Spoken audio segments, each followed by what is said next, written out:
Let's see, recording, yes. So Callum McLeod, my director, was meant to be taking this, but he's being called away on an emergency. So the next best thing is grabbed me and to present this. So questions. Some people might have questions during this process. I'm pretty sure I'll be able to answer almost every question here. But if there is some really uh, specific questions that it goes way over my head, then what we're going to do is Callum Moffat, one of my colleagues here, will just put that in on a list of questions, and we'll do a follow-up email the next day, tomorrow, and just so that we got all grounds covered. But I promise I will do my best to make it a good evening and informative. So, I have a presentation that's been put together, and I will follow this, and hopefully we will learn something today. I'm sure we will. You know, this will be good. Just to keep, just to let you guys know, like, this is an interactive session. So anything that comes up, any questions, ideas, discussions, just unmute yourself. Unmute yourself and just shout out. Or there's a chat box there, and my Callum will just be answering the questions as we go. And if Callum isn't able to answer it, he's going to interrupt me. I'll see if I can answer it. If not, then the world will go on fire.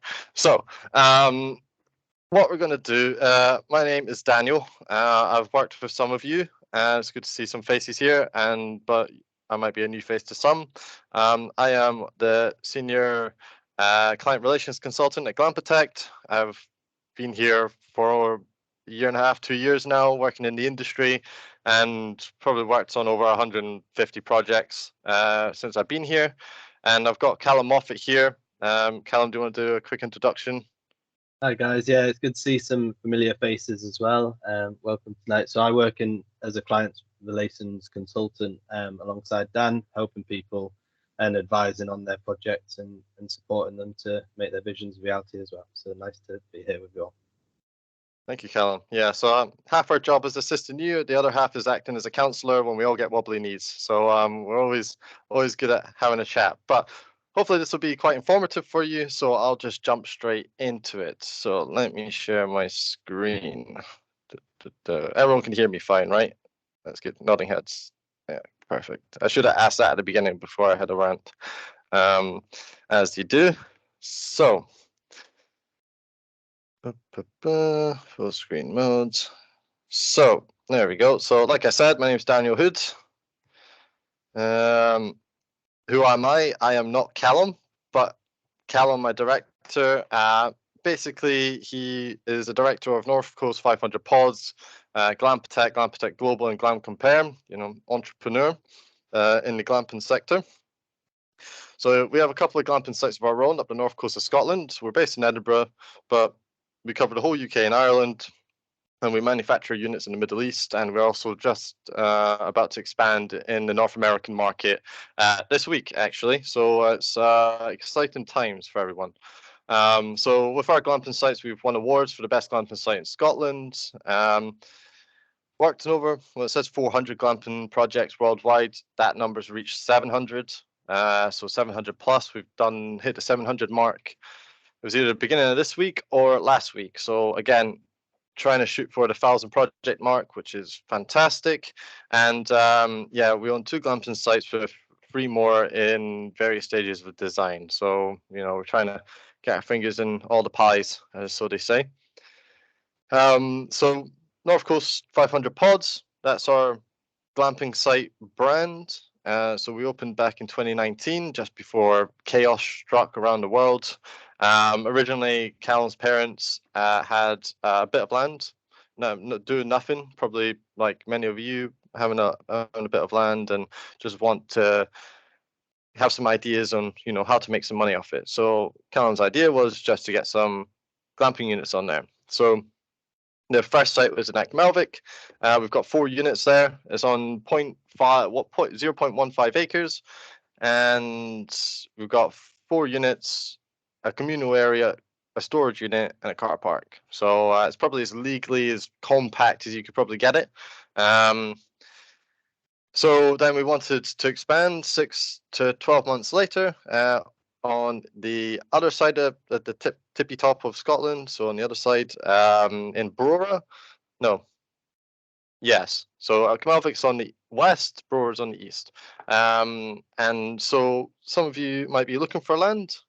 And so what we did originally was we found a bit of land. We were doing chap on all the doors on all the farms around that area, and a guy was willing for us to use his land. We didn't want to buy it straight off, so we got into an agreement of renting the land for a year. Obviously, we had to take the risk of getting planning permission for it and invest into the units and the infrastructure and put it on the land. So we ran the business for the year just to see if it would actually make some money, and it did. So after the year, we purchased the land, and now we own it. So the idea is, if you know the NC 500 route is a 500-mile touring road, and so our idea is to have a glamping site every 100 miles on that road, and so you can stop off on our sites all the way around. So that's the big picture. So. So, who are Glampitect? So we're a glamping design setup consultancy, best in the field, as we say. But the idea was born at a glamping show. Basically, we saw that there was designers, there was planners, consultants, but they were all sort of just dribs and drabs of different sectors, either farming industry or just architects, and then doing glamping stuff on the side when the odd project comes. But there wasn't a specific company that was just purely specializing in glamping. So this is where we were born and hit the ground running. It's a booming industry, and it worked really well. So we wanted to not just be a consultancy in terms of our planning consultant to get planning applications. We wanted to be that full-bodied service that can just be your shoulder to cry on, or give you the tools and capacity to achieve everything you need to do, basically to make your life easy. So that goes with, if you've got a bit of land, we can do a site feasibility check. Then if that comes back good, we can look at the planning applications. If you get approval, we can set up a website and marketing for you, and all your social medias and everything in between, with contacts with finance and drainage and groundworks. So we're slowly we're about probably 80 to 90% there in terms of that full-bodied service. Which is really exciting. So a one-stop shop, and there's not that many companies that can offer that service. So that's why it's nice to see a lot of you with an interest in glamping, and it's really great to see you on this webinar to show that you're in this business, and we're happy to help. So, as mentioned before, we actually started a comparison site for manufacturers not so long ago, maybe a few weeks ago, and basically, we get specific companies, manufacturers to come to the site and advertise their units. You go on, answer the questionnaires of specific questions of what you're looking for, your budgets, the types of units, and it will give you a bunch of examples of units that meet your specification. So that makes your life easy. In terms of picking, there's a lot of cowboy builders out there, so we're trying to refine that process, and just to keep ideas flowing, because there's a lot of builders out there that do this thing. So this is the nitty-gritty of why we're here. So how to start a glamping business. This is probably where a lot of questions are going to come. So as mentioned, just shout out if need be, or type in the chat.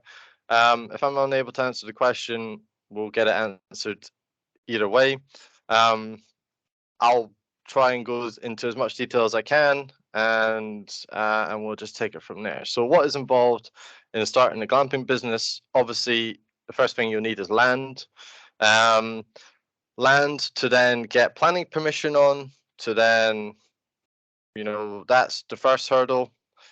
In fact, the first hurdle is getting the land. So if you don't have any land and you're looking for some, this country is very competitive, and for land, and it's about finding the right plot. The location's key. There's different hotspots around, and we're trying to create a service that can help with that. But most of the time, you just got to have some financial investment to purchase the land and hopefully can get planning approval on there. So obviously, when you get the land, the next step's planning, and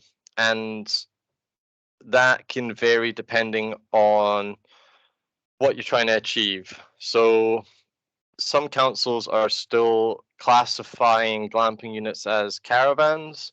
Others are just cabins. So it is a bit of a very specific. It's very specific to the councils and to what your idea is. So obviously get planning approval.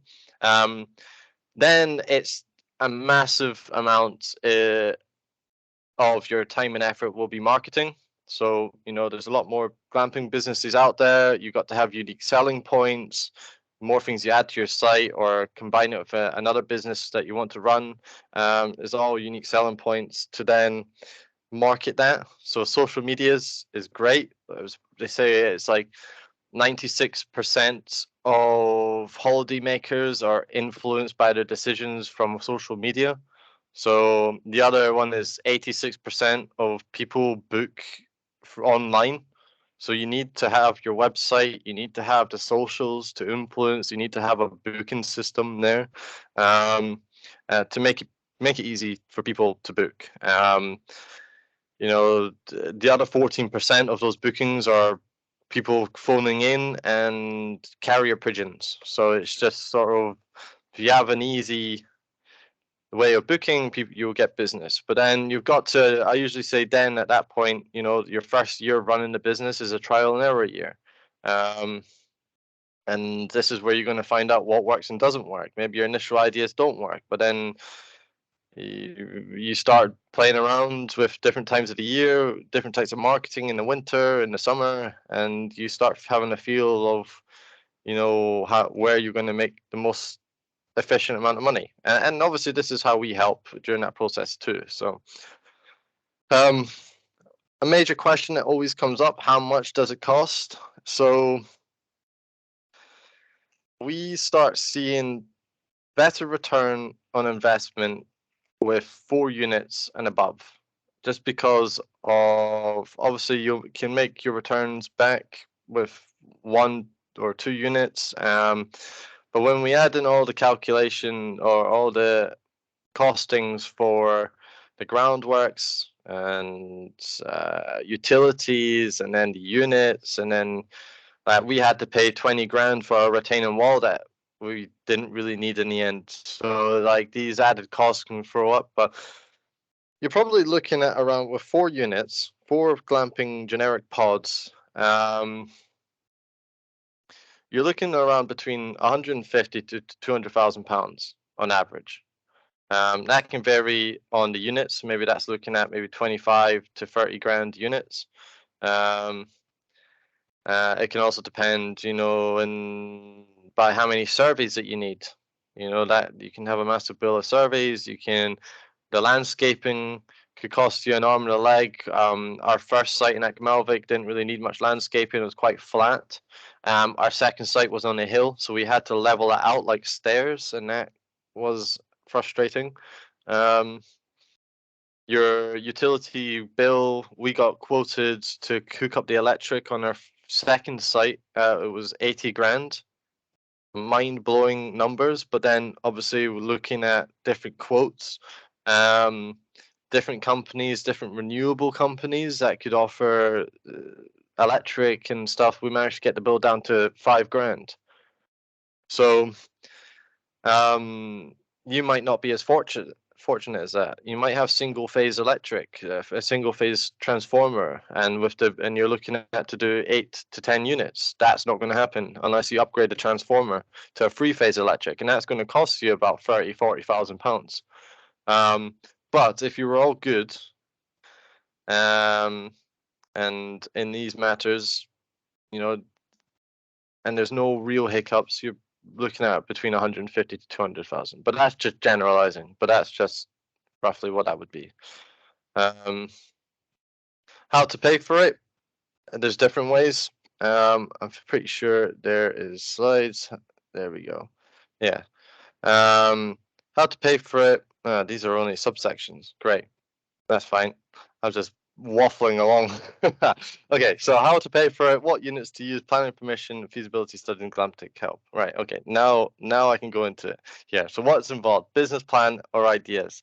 I swear I've looked at this presentation before. But business plan and ideas, yeah. So firstly, get an understanding of what you want to achieve, the idea, the amount of units, what you want to tie in with the business. I've had people say they want to put a bakery on the side, equestrians, a farm shop.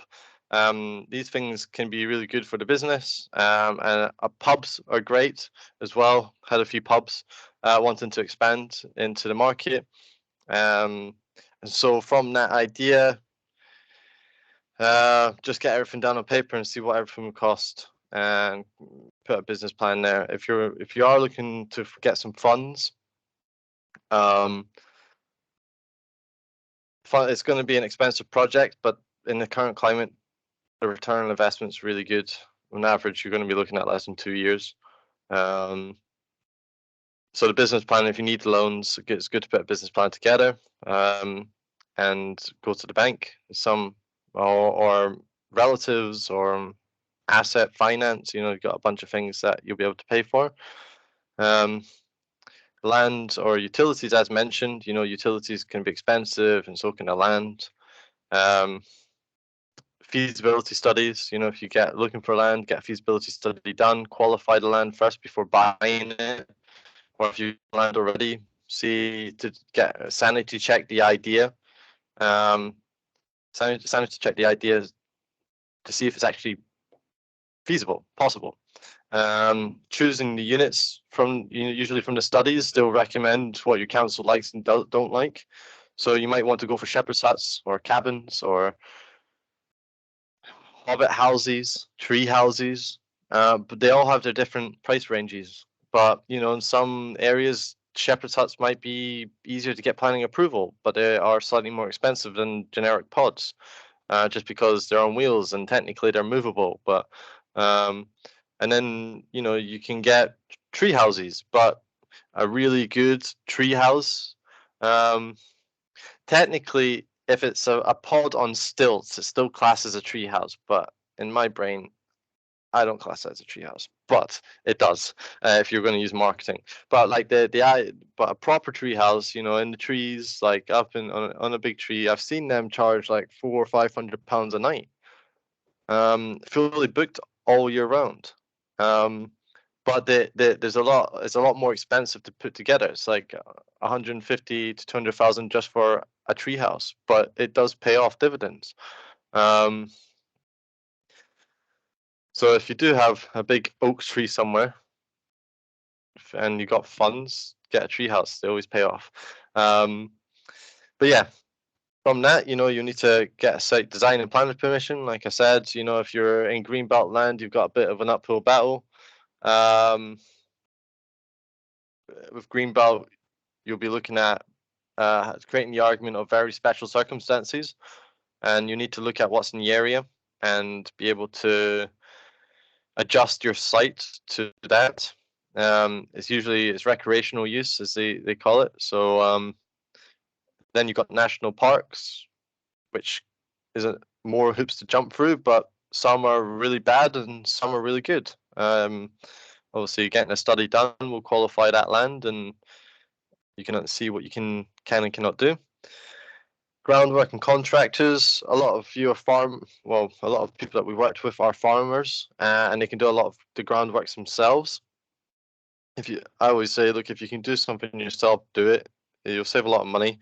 A lot of the money comes from groundworks and developing the site, um, and that can vary.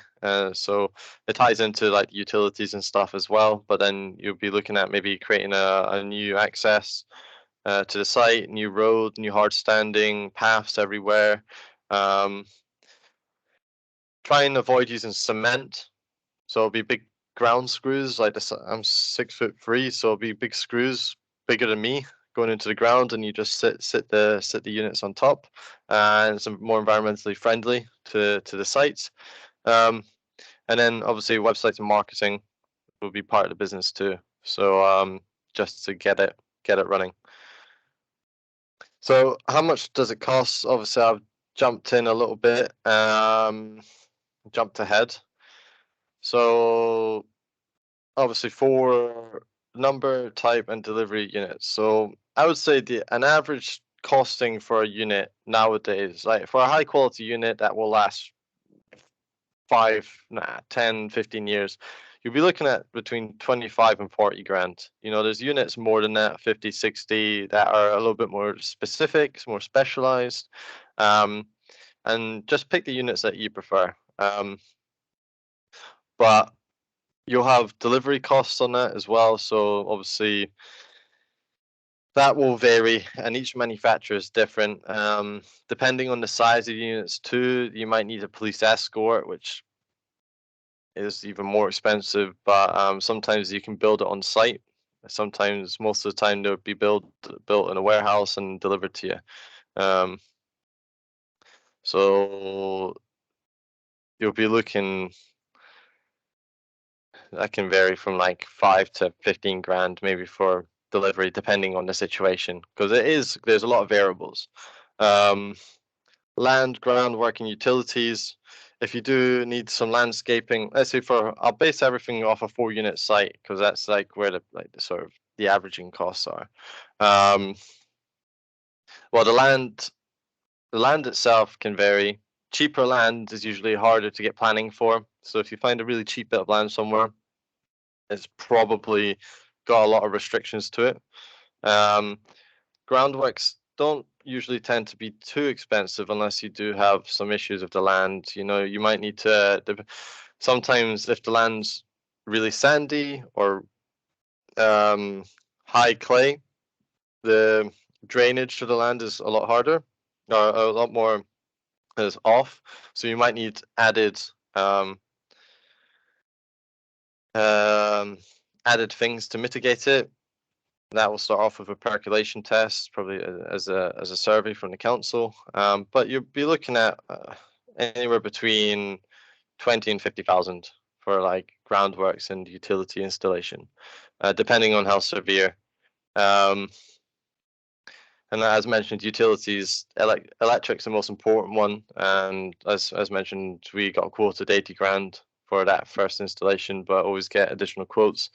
On average, it's like 500 to £1,000 per unit on average, maybe, if you're just like close to a transformer and just like the actual connection costs. Yeah, and then water isn't that hard, isn't that expensive, but maybe between 500 and 3 grand for that sort of 4-unit project. But they are very variable and dependent on the land, so that's why get many quotes and see what would work best. The cheapest isn't always the good, and neither is the most expensive. But usually you get your money's worth from the most expensive ones as well. So it's a bit of that, you know, you just got to make a judgment call. Planning costs vary, but on average, you know, from start to finish, if you were going to do a pre-planning, full planning, it'd be somewhere between 6 and 10 grand to give you the best chance. Our planning costs start from 4 upwards, depending on the package. But you know, I would say a good average amount between 6 to 10. But then you've got submission fees to the council. They've all went up in April. So that originally we would have stated between 400 and 1500, but you're probably still the same range, but maybe just a slight increase.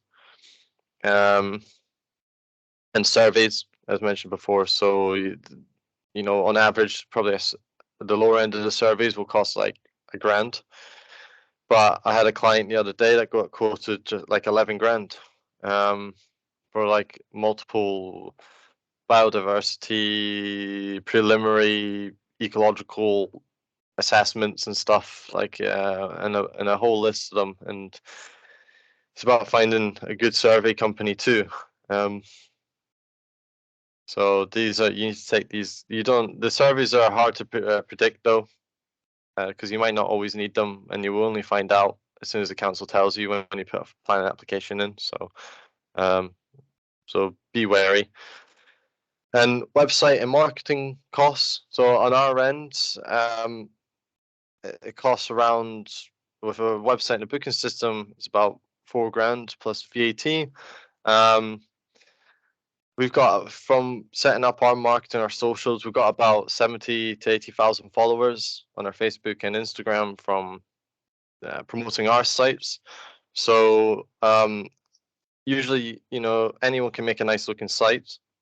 So if you find somewhere cheap, that makes sense. You could probably even do it yourself, but it's the behind the scenes, everything like SEO and ads and how to compete with Google rankings and search terms. So that's what you're basically paying for. So make sure to go to someone that is either in the industry like us or knows what they're doing. And insurance as well. So if you're looking at for assets, liability, that can be a couple of grand a year. And make sure you get them because they're important. So how to pay for it? So obviously cash, the world's money. So if you got cash here to invest, however you got it, yeah, that's the best way to pay. I wouldn't bother getting into, if you got the cash here to pay for everything, don't take more debt out or loans. Just pay for it as it is, and you'll get your money back fast. The land side, you could, rather than buying the land, there is maybe some options to lease the land, and that can lower your initial costings. It's not as prominent as buying, like people selling the land online. It's quite hard to find, and you may need to chap on doors. We've got hopefully releasing a land matching service soon, in the next month or two. And a lot of people who have land on our system are looking to possibly have a joint venture or leasing the land. I think originally, when we were leasing the land in Brora, we were probably paying around £1,000 a month. And it works well for the person leasing the land because you're going to get planning approval on the land, and because the planning approval, it will increase the value of the land. So it's like sort of a win-win situation, which is quite a nice argument. Not as many manufacturers are doing it, but there is some, and we might be looking at it too, but renting out units. So obviously you could rent out tents and stuff for, like, I know people are doing that for like festivals. They rent them out to them, and then but the more manufacturers are looking at renting their units. Some people want it for a certain amount of time of the year, or maybe like a long-term renting, sort of maybe for like 5 years if that's all you're looking for. So that's sort of a new thing, but it's coming up. Or financing. So asset finance. We've got a finance guy that we're partnered with that we recommend to clients. You're looking at between 4 and 8% APR on the units, but you can get, like, as long as you can cover 10% of the unit price, 10-15%, they cover the rest, which is nice. Then you get commercial loans from bank loans. Obviously, you need to get a business plan put together, and we sell a business plan. We sell bespoke plans or templates, and you can use that for to get a bank loan. But it can be a little bit hard with them. They won't all do it. If you're an existing business, it might be easier. But if you're a new business, it may be hard. So you need to sort of have that argument. And then private investment. So that's what Callum did originally with. So obviously it was his parents' land, but he didn't have the money. And it was someone within the family that Ali, who's a part of the company as well, who runs NC 500 Pods. He invested money into it. Initially, they were just going to invest. He was going to invest for 1 unit or 2, but then they sat down, looked at the figures, the returns on the business, and decided to invest more. So that's where the 4 units came from. So you might be surprised how close money actually is. You might be funny borrowing from family, but if you actually sit down, do a good plan, figure everything out, cover all grounds, it'll be worthwhile. So what units to use? What different units are there? So as I mentioned, glamping unit, glamping units, glamping pods. The generic upside down boats. You got shepherd's huts, hobbit houses, cabins, tree houses, more bespoke builds. So there's a lot there. The intended budget. I always say don't be afraid to invest a little bit more in the units, because you in itself, like, you want as many unique selling points on your site, and in itself the units are a unique selling point. So obviously the generic upside down boat works because they just do, and they look nice inside, but you might want to be a little bit different. So our budget for that, timber prices are going up. So the units that we bought originally was 25 grand from Lynn Valley, but because of timber going up and inflation and everything, they're probably about 30 grand now. But they would last. I'm pretty sure they've got warranty on the roof for like 30 years. So like you wouldn't get that from spending like 10 grand on a for like some sheds or units from like gym down the road. Like if you're serious about the business, then I would say invest into better units. What type of site are you looking to create for your guests? Do you want basic units or more luxury feel? Similar to what I was going to, similar to what I was saying. I say just look what's around you, where your location is, and think of your target market that way, and then look at how your units can fit into that. You might be in the middle of nowhere, want to create a luxury site where they just stay at your site for the whole weekend. You have a hot tub, you accommodate fruits and give them wine or whatever. So you'll be looking at something a little bit more lavish, and you can bump up the prices there. But if you're around activities, like walks, cycle routes, anything really that sort of gets you outdoors, you might not need to go to that high end market. Mid range is probably better because they're not going to stay at your site during the day. They'll probably be doing stuff, and then at night, you may want to have like a fire pit and a barbecue area, and for them to still be in the wilderness, and that sort of crowd may even like the off-grid scenarios as well. So a little bit, maybe a tent in the summer, and just be a bit more with nature. So do something that you would like, and what you think you guests would like to. So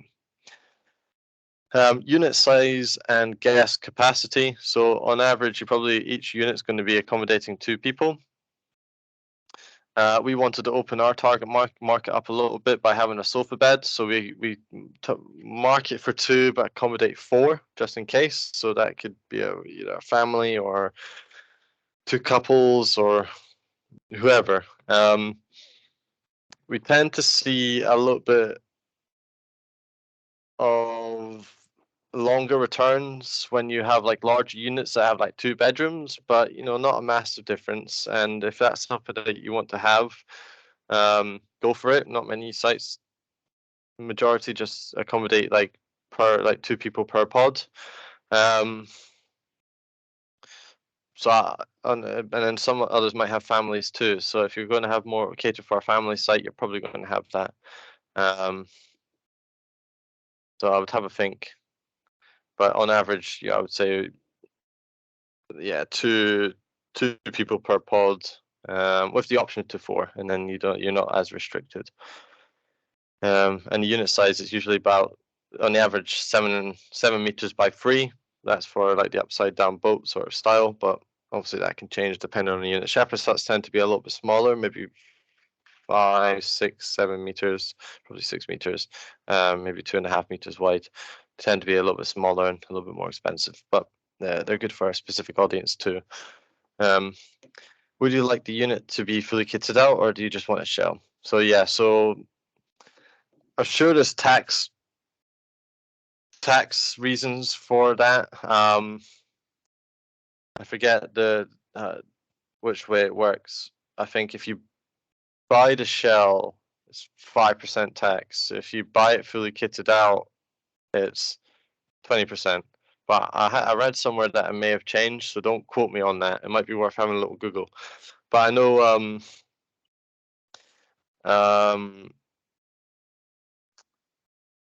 getting it fully kitted out is probably the easiest way, and you can have your little kitchenette, toilets, stuff. If you want to have something a little bit more basic, you just get the shell and just design it yourself. That's probably the cheaper way. But it's good to get it professionally done. So, who's your target market? I covered that. Location is key, and base it off that. And then what space and services do you have available? So yeah, what's around you, how much open space, and cater the site to that. We literally had no space on our first site, so we just had to just chuck things on. So, but we have a beach next to us, so that's our selling point. So planning permission, this is probably your first hurdle that you'll need to attack. It's best to do this properly. I understand people wanting to try to do the planning applications themselves, just to save money. But like, what's the point in having a dream when you're putting yourself at risk? And that's not me just saying that as a sales pitch to go with us or something. But like, if you envision having a glamping site, invest the money for specialists or people to do it. And to get you through it, to give you the best chance of approval, because you're going to get that money back in your first month anyway. So what we have on our packages, we have site layout, design, technical drawings. So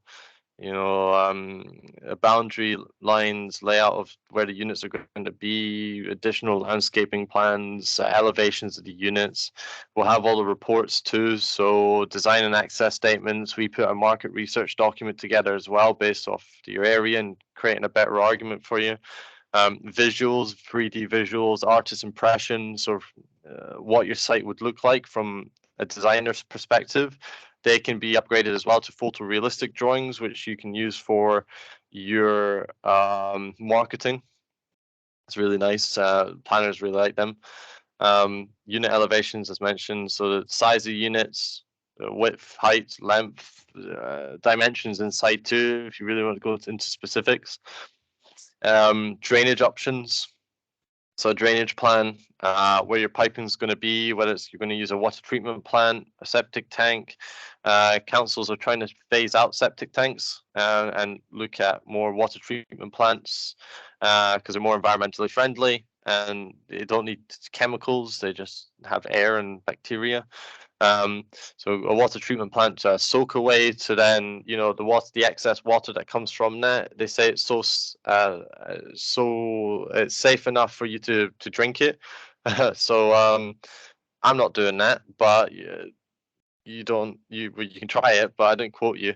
But it's clean enough to go back into rivers, ponds, oceans. So that's a good way to another good argument for waste management. Access as well. So all the access drawings, visibility left and right. Do you have enough? I think it's about like 70 to 100 meters of viewing distance left and right. If your entrance access is on a bend, you're going to have some issues. You may need a traffic survey, but we'll do reports on that as well. Unique selling points, so stuff that you're adding to the site. We have a sauna on our second site, just because it's easier to run remotely. We run our sites 250 miles away, so everything's we have to make it as autonomous, but as appealing as possible. But I wouldn't add I wouldn't add hot tubs and stuff to the planning application. Only add things that are necessary. You might get a bad reaction if you have all these sort of things in the application.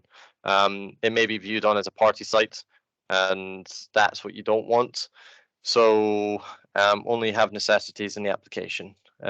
Restrictive zones, so you conservation areas, greenbelt areas, national parks, triple SIs, scientific sites. What else? But you got AOMBs, but they're manageable. So anything that's like an acronym is going to give you a headache. So it just requires more additional arguments in the application. If you're in the clear, well, happy days. Hopefully your council's nice. But yeah, surveys. You got a whole load of surveys as well, and prepare for them just in case. You got ecological surveys, tree surveys. You know, the idea behind it is to see if there's any rare species of anything in the area. Bats, if you're going to be dealing with barn conversions, there's newts, which can only be done at certain parts of the year, which could put a hold on your project, which is really annoying. One project that we had was, I think there was otters in a river. I love otters, but so the application was put on hold, and so I think the thing that we had to do was move the otters like 50 meters upstream, like to move their home, before we could do anything with the site. So we had to rehome otters. I would have kept one, but I'm sure I would have got in trouble with that. But yeah, so there's a bunch of surveys that could come knocking down. And the scariest part is some of these surveys can lead to other surveys, and could open a can of worms. Like, it doesn't happen often, but it could. So prepare for that just in case. But like I said, it won't happen every time, but the odd chance, if you're in a difficult area, then yeah, it might happen. So consideration of renewables, so solar, heat pumps. There's new technology coming out every month. We're trying to create a list of more green, more renewable opportunities to recommend to clients. So planners love it, and like part of our reports is about the sustainability factor of the project, and we'll just say a bunch of things that make it green and friendly, and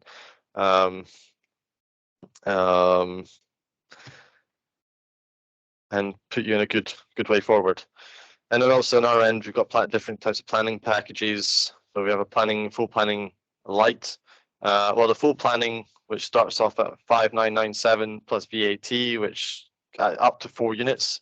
It's £500 a unit after that, on top, and it covers everything from start to finish until you get a result. From our end, if there's work, there can be a lot of work after submission with the council, phone calls, negotiations, amendments. So that covers you all there. We have a full planning light package that starts off at 3,997 plus VAT, which does all the same amount of work, but if there's any work needed to be done after the submission date, it's charged at an hourly rate.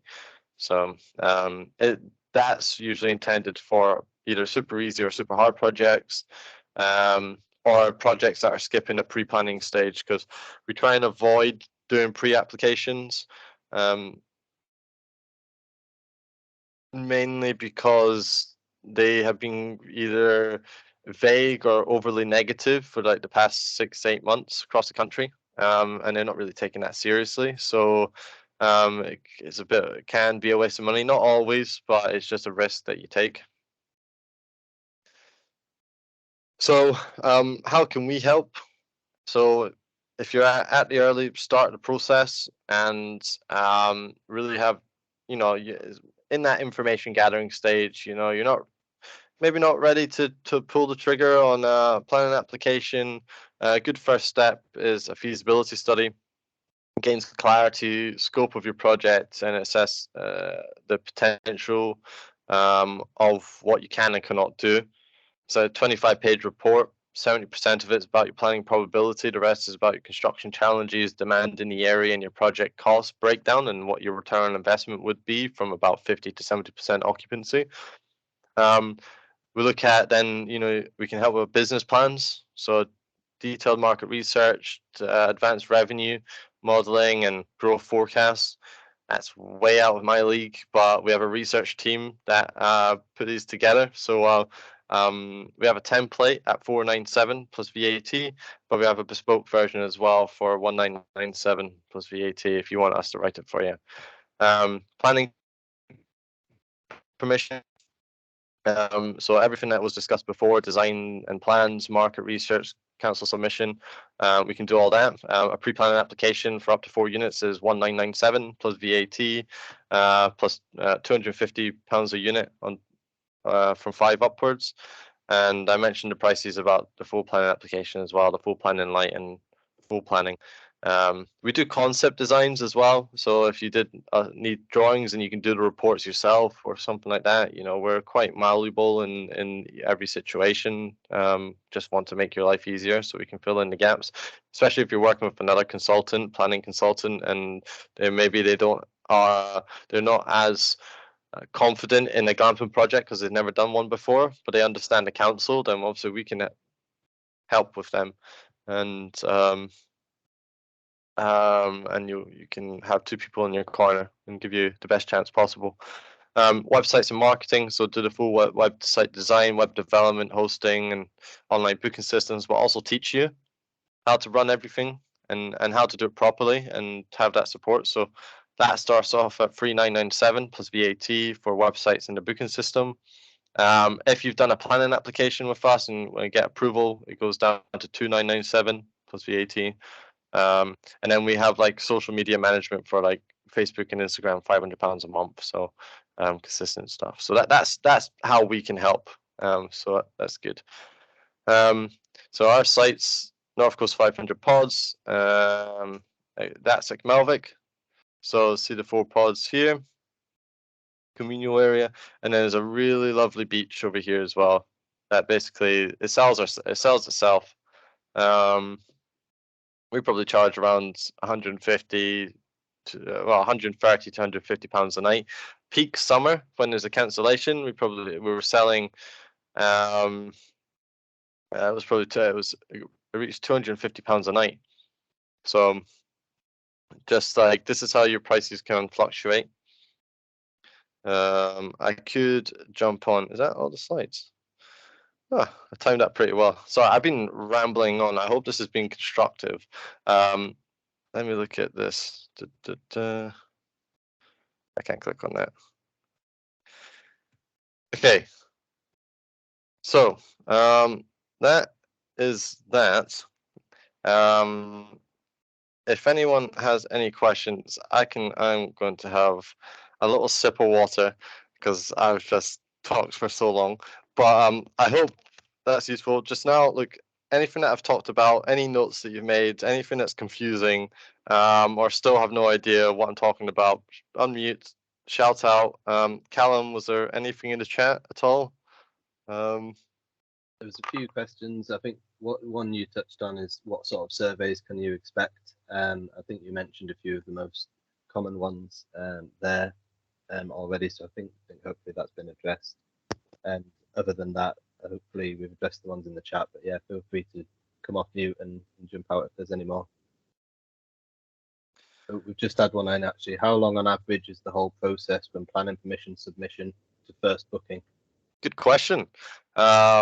So from the get-go, you could probably look at getting planning approval, let's say from the first day of work being done, a response or an approval in between 3 to 6 months.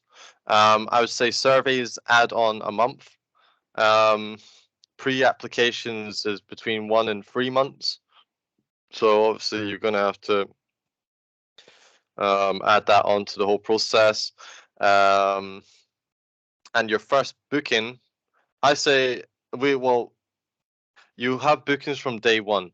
So the strategy for that is as soon as you get planning approval, get everything set up online wise, your website, your booking system, your marketing, share the story of your development, take pictures of the grassland that you've got when the first groundwork's being installed, the first pod going in, just to share everything.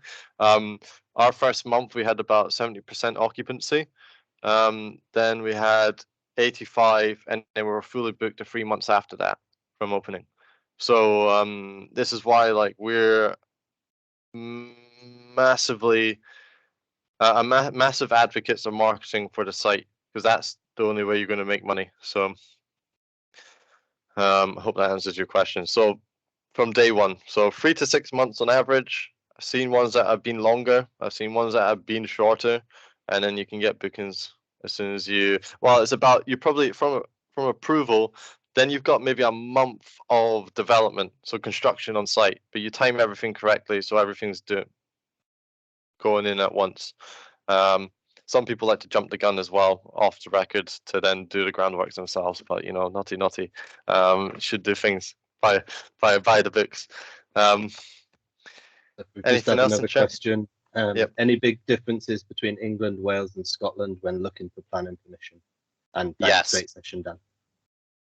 Yeah, thank you. Scotland's the best, and Scotland is the most favourable country there is to get planning approval. Then it would be England. Stay away from the northeast; it's full of green belt.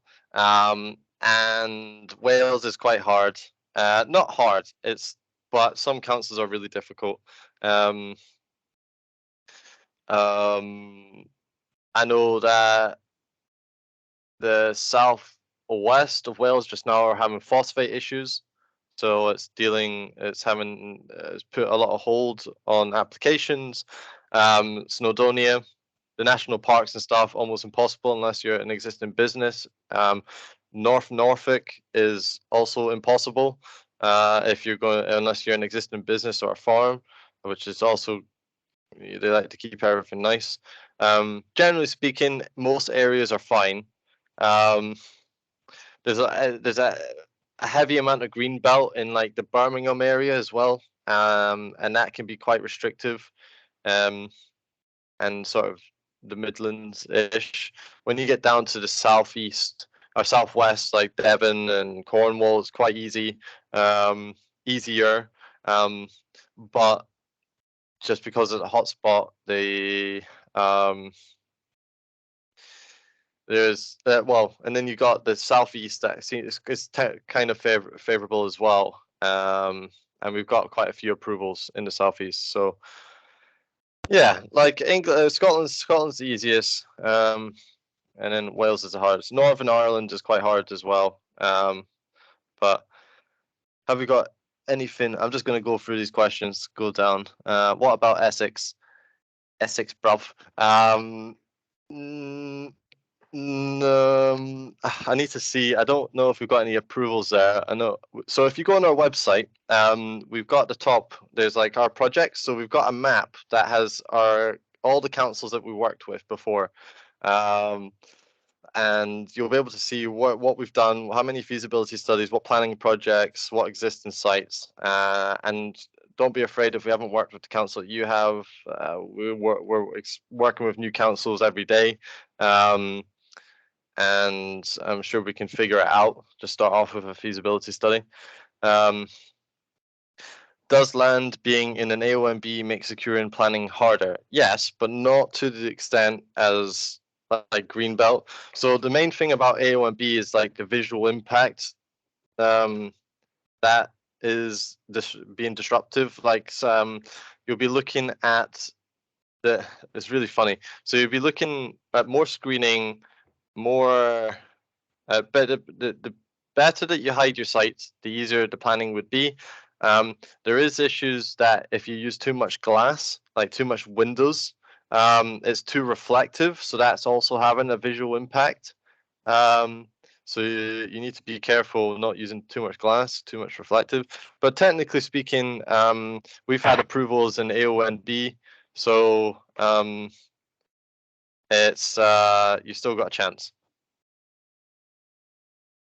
Nice. Which accommodation type is most popular? I would say they're all individually different. I think most people use the generic glamping pod the most, just because it does work. It's nice inside. It's bright. It can blend in pretty well with the environment. But for me, I like to look at, like, if I was staying somewhere, I like more of the cabins, glass sort of like cabins, or something a little bit more higher end. But everyone's so different that I would just say, if you want to just generalize it, just the upside down boat's probably the most popular. If you were looking for land, what would you be looking for? Not in the middle of nowhere, close enough to towns and cities that you can still attract people to come to site for like long weekends or city escapes. Beaches are good, but obviously those types of areas are going to be a little bit more expensive. If you find a bit of land that is super cheap and near cities, there's probably in Greenbelt, and then you probably have an uphill battle. Flatland's better. If there's electric pylons around, that means you can get electric on site. Stay away from residential areas. The more people that can look onto your site is not as great. Well, you have more chance of getting objections, and then objections most of the time are emotional. But when you reach 5 or more, it goes to a committee. We just had a planning approved, and the committee is just actually this week or last week. It was really nice, but it was sort of touch and go because there was lots of residential around. So farmland's probably the best, agricultural, but you never know what you'll find. So have a look. Good luck, because it's the hardest. Finding land's probably the hardest part of this whole process. Have you got any in Essex? As mentioned, we've got a map, so I'll put a link. Callum, could you put a link into the project map? Yeah, I'll drop that in now. Thank you. About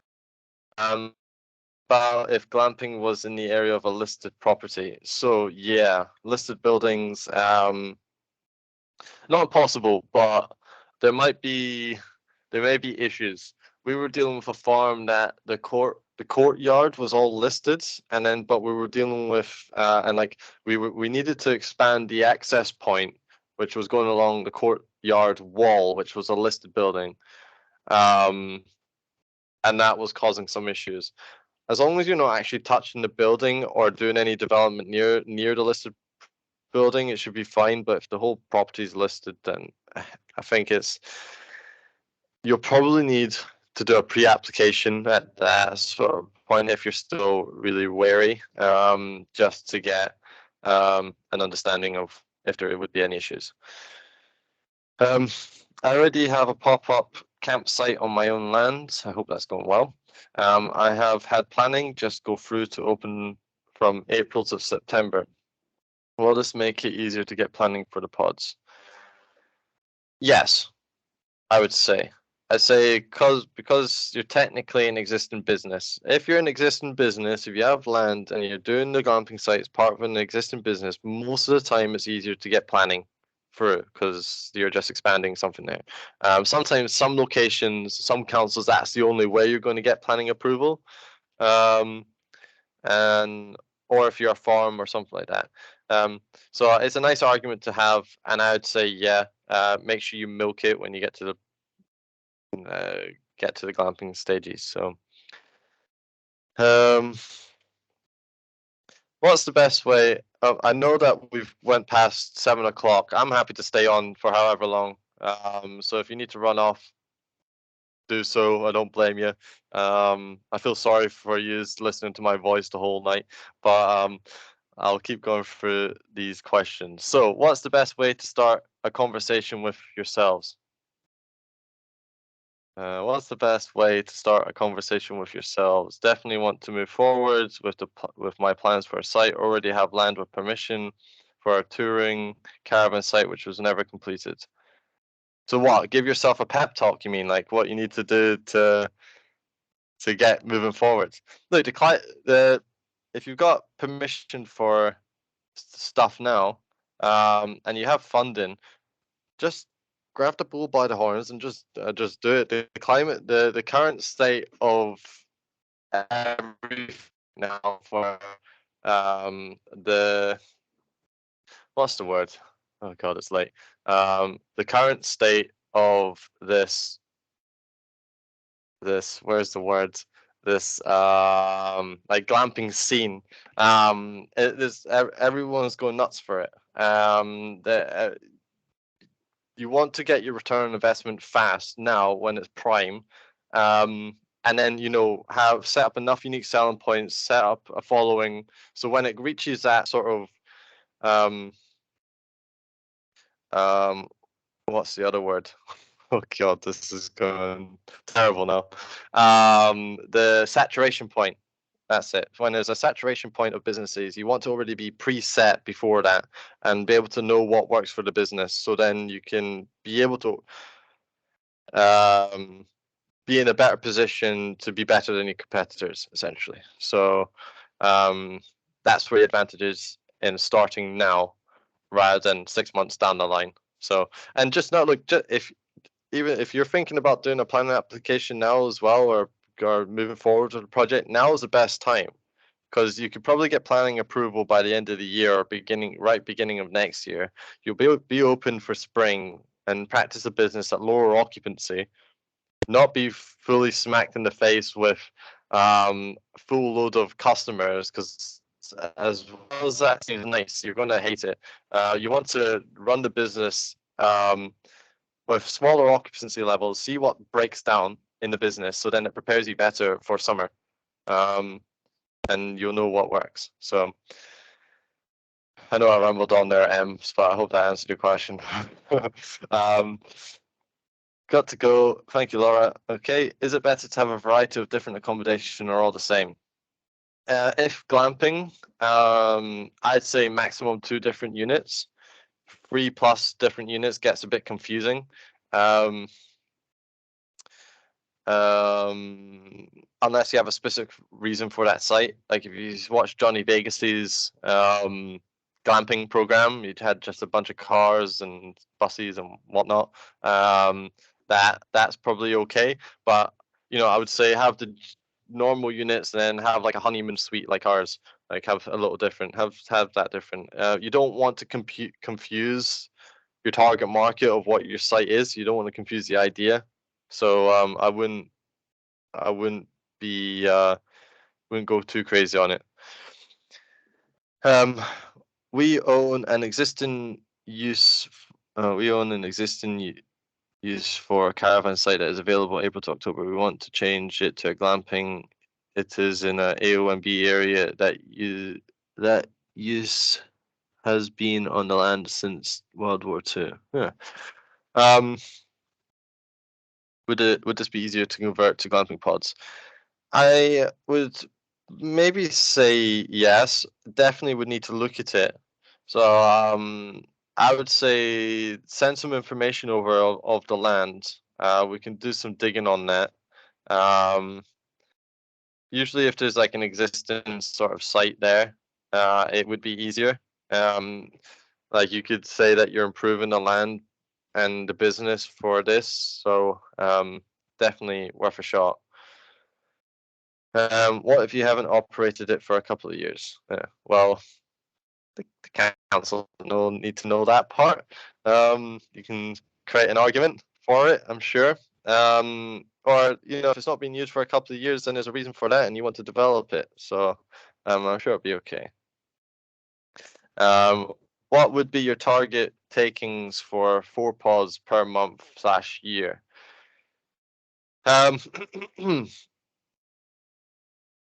If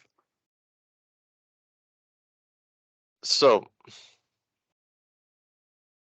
if you can, a good number, a safe number for occupancy that will keep your business healthy is 50% of the year. So base your figures off 50%. I would get whether that's 100 quid a night, 150 quid a night. That's something you just got to play around with. But 150 pounds at 50% occupancy is about 27 pounds per unit a year. So then you've got running costs of £300 to £500 a unit a month, and that's everything. So electric, laundry, business rates, probably everything. So calculate the costs there. So you'll be looking at fully occupied in the summer, 80 to 100% in the summer. You should be getting fully booked in the summer, if not 90%. And if you've got the right heating and right units for winter and the right marketing, it'll be around 10%, 10, 15%. And then that balances out. So I hope that answers that. So, but that's what you're probably looking at. On average, is about that, give or take. So, is the fee for a website and booking system an annual fee? Our fees are no. It's a set fee. There's just one set fee. We set it up for you, and there's not really any ongoing costs. Like the ongoing cost is probably for the booking system, which is absolutely minimal. Like if you make like £100,000 worth of bookings, you pay like 6p. It's like very minimal. I think they mean how do you engage with you, Daniel? I think they mean how do you? I think they mean. That was just referring to a previous question, Dan, that I think's been covered. Okay, thanks. What kind of upsell revenue can you expect, i.e. logs, drinks, etc.? Upselling is the best thing that you can do for your site. Sell whatever you can. So have a side business that does whatever activities, sell food. You can accommodate breakfast, upsell breakfast as part of the packages. Booze, you need a license, but weigh up the costings of that. I'm not sure how much a license would cost, but sometimes you can, if they're booking a honeymoon suite or something, throw in a prosecco for free on their arrival, and that's where they sort of technically don't pay for the booze, but you're upselling the room. But yeah, food, upsell everything. Logs, yeah, for if they've got well, if you're having a Scandinavian tub that requires logs, maybe give them some logs first off, and then if they want more, they can buy them. But yeah, have things available. Have things on the booking system that you can sell things as well. So selling, it's not the glamping business isn't as linear. as you think. If you really push it, you can make a lot more money than just the numbers from the glamping. If I had specifically my own glamping site, yeah, I would incorporate activities. I would touch base with other businesses around, maybe act as like referrals. John the butcher's down the roads. Let's send some people to buy some meat for dinner or whatnot from there, and have a kickback from there. I don't know. It's worth asking around. So definitely upsell. I'm not sure about how much you can sell, but depends on what you can do, but and depends what's around and what you can offer. I have to leave, but thanks, no problem. Your sales equals Glampitect, but thanks for the encouragement. Yeah. There we go. Details there. Perfect. Everyone's just saying thank you. Perfect. Yes, there will be a recording, so that will be sent. How long after opening would you expect to be able to generate an income to live off? First month, second month, third month. Well, in the first quarter, I would say you'll be fine. You'll get a feel of it. I wouldn't make the leap of faith of just fully going off it in the first year. I would say get confidence that the business can run, and when it runs best, and then you can make that leap of faith, or just jump in the deep end. So I respect that as well. And just go head first. The more committed you are in the project, the more money you're going to make. So. Really helpful. If you have multiple options for land, what is the best way to select the bit that is most likely to be approved for plan equally? If I was looking to have a feasibility study with you guys, would you give guidance on which bit of land would be best? Yes, send them over to us. I'd say if you've got land, send them over to us. We could probably instantly say yay or nay on some selections based on past experience or just looking at pictures. If there's a couple that look great, I'd then say, look, go see them. If you haven't seen the plots of land, go view them, see what gives you the best feel. At that point, we could probably look at doing a feasibility study. But emails are in the chat. Send them across, Rachel, and we can have a look. So I have so many questions. I'll email you guys to get this moving. Thanks for the webinar. No problem.